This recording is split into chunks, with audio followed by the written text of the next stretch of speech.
নমস্কাৰ, মই মৃণাল বৰা। আপোনালোকক জনাবলৈ পাই সুখী হৈছোঁ। মাঘ বিহুৰ উপলক্ষে আমি এটি গান প্ৰস্তুত কৰিছোঁ আৰু অতি সোনকালে আপোনালোকৰ আগত গানটি মুক্তি কৰি দিয়া হ'ব। আশা কৰিছোঁ আপোনালোকে যাতে গানটো মৰম চেনেহ আৰু আশীৰ্বাদ প্ৰদান কৰিছে। আৰু গানটো আমাৰ প্ৰস্তুত হৈ আছে। আমি হয়তো আৰু এদিনৰ ভিতৰত গানটো আপোনালোকৰ আগত এৰি দিম। গতিকে গানটোৰ এতিয়া আভাস আপোনালোকক দিবলৈ চেষ্টা কৰিছোঁ। কেনেকুৱানো হৈছে গানটো এবাৰ শুনি চাওক। আমাৰ বন্ধু ঋতু গোস্বামীৰ লিখনি আৰু মোৰ কণ্ঠ, তাৰ লগতে মিউজিক ঋতু গোস্বামী। আৰু গানটো আপোনালোকে এতিয়া আভাস শুনক গানটো হৈছে কেনেকুৱা। ঋতু গানটো এবাৰ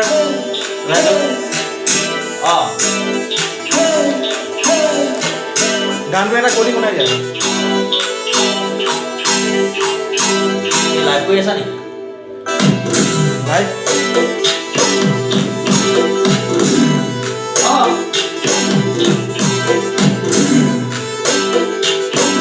কিবা এটা কোৱা। গীতটো অকণ শুনি লওক নি অডিয়েঞ্চে।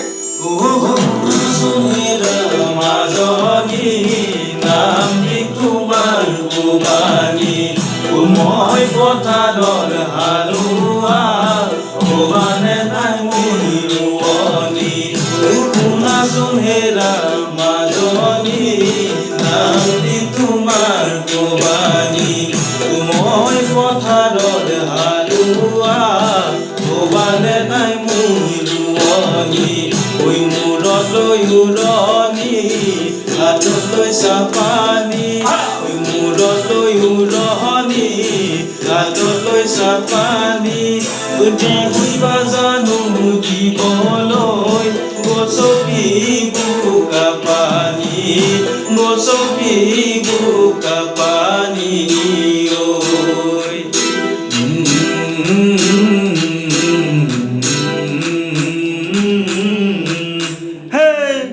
গীতটো একচুৱেলি ভোগালী বিহুৰ আগে আগে ৰিলিজ কৰা হ'ব।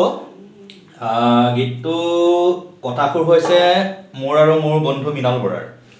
আৰু গীতটো নিৰ্মাণৰ নামত আমাৰ যথেষ্টখিনি কষ্ট অন্তৰ্নিহিত হৈ আছে। গতিকে ৰাইজক আমি যিমানখিনি পাৰোঁ সিমানখিনি আমি গীতটো শুৱলা কৰি আমি শুনাবলৈ আমি চেষ্টা কৰিম। আৰু যিহেতু আমাৰ এইবাৰ এইটো প্ৰথমটো প্ৰজেক্ট, মৃণালৰ যিহেতু এবাৰ কণ্ঠদান কৰা এইটো প্ৰথমটো গীত, গতিকে অসমবাসীৰ ৰাইজৰ ওচৰত এটাই প্ৰাৰ্থনা কৰিম, সকলোৱে যাতে গীতটো আদৰি লয় আৰু আমাক এই ক্ষেত্ৰত আগুৱাই যোৱাত যাতে মৰম দিয়ে। আৰু গীতটো সংগীতে সজাই তুলিছে মোৰ লগতে মোৰ বন্ধু মৃণাল বৰাই, শব্দ সংমিশ্ৰণ মোৰ। আৰু গীতটো যিমান পাৰোঁ আমি সিমান সোনকালে আমি ভোগালী বিহু প্ৰাক্কণত আমি যদিও দিম বুলি কৈছোঁ, ইতিমধ্যে নিৰ্মাণৰ কাম যিখিনি গীতটোৰ যিখিনি বনোৱাৰ ক্ষেত্ৰত যিখিনি প্ৰস্তুতিকৰণ সম্পূৰ্ণখিনি সেইখিনি চলি আছে।